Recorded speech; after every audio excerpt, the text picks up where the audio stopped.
More. Are you better off than you were 4 years ago? Your home is likely to be the biggest investment you will ever make. So, is that investment better now than it was 4 years ago?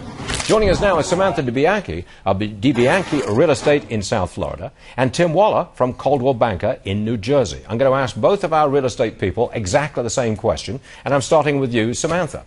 Are you better off? The homeowners of South Florida, are they better off now than they were 4 years ago in terms of the equity in their home? Go.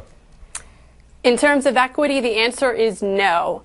Here in South Florida, homeowners are down 46%. They're underwater 46% versus in 2008 they were under 29%. Well, numbers don't lie. You've got to explain that one to me. 46% as of today, 46% underwater. Does that mean that they've got their equity has shrunk by 46% compared to whenever you're comparing it to? Is that right? I'm comparing to people in 2008, 4 years ago, they were underwater 28%, whereas versus now, they're 46%. So people have lost equity. There's more people that have negative equity now versus 4 years ago. Okay, so you're talking about the number of people who are underwater. Now 46% was 28%. So essentially, in your area, South Florida, people are getting worse off in terms of their home ownership. We've got that? Yes? Correct. Okay. Correct. Let me turn to you, Tim. You're a real estate person in the state of New Jersey, my home state. Got it. In your area, if I asked you the same question, are you better off now in terms of equity in your home now compared to 4 years ago? What's your answer? Unequivocally, no. Give me an example. The perfect example I can give is I was involved with a transaction where the seller bought the house back in 2007. He bought it for $475,000. We just sold the house and closed on it in April of 2012 for $350,000. 475 to 350. So the original owner who bought it back in 07, that person has lost 125,000 bucks that they had in the home. Or 26%. Okay. Now that's, are you better off now than you were 4 years ago? Here's a different question. Are prices in your area, don't care anywhere else in the country, in your area, are they starting to move up at all? We're starting to see a little stabilization in the prices because... Stabilization, that means you've come all the way down and you're just bumping along there? We're kind of flatlining. That's what I'm seeing. No bounce? We haven't seen a bounce as of yet. All right, Tim, hold on for 1 second. Samantha, same question to you. Apart from the number of people going up in terms of underwater, how about home prices in your area, South Florida? I think you have started to see a bounce. Go. We have started to see a bounce like we spoke about last time.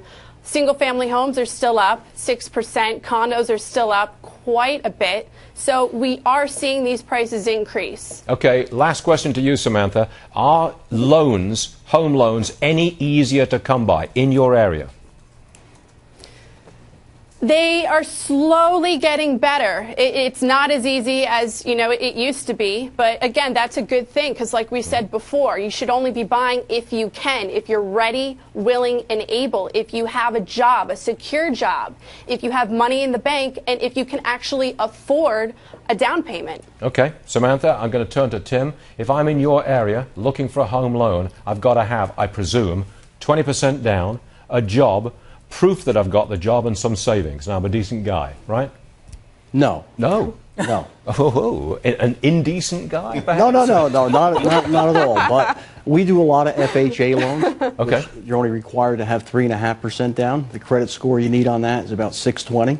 Really? Yes, sir. And then you can do 5-10% down loans as long as you have good credit. You're going to have, your credit score is going to be, I think the last time I was here, 680. You probably can get away with 660 or better. Okay. Yes. So but you have to have job stability. Okay, but the terms of the loan are getting a little bit easier for the borrower who may be hard pressed. The problem a lot of people are running into is with the buyer's partner, the appraiser. Ah, what's the problem with the appraiser? The house has to appraise for what they purchased it at if they're less than 20% down. Are the appraisers truly independent? The appraisers have no emotional attachment to the transaction whatsoever. Okay. Tim Waller, so you would agree with that, Samantha? I completely agree. I've been dealing with this day in and day out. Sure. We need those appraisals to come in at the right point. I just got a very low appraisal on my house in New Jersey, and I'm still annoyed to this day. Samantha DeBianchi, thank you very much indeed. Tim Waller, again, thank you very much indeed.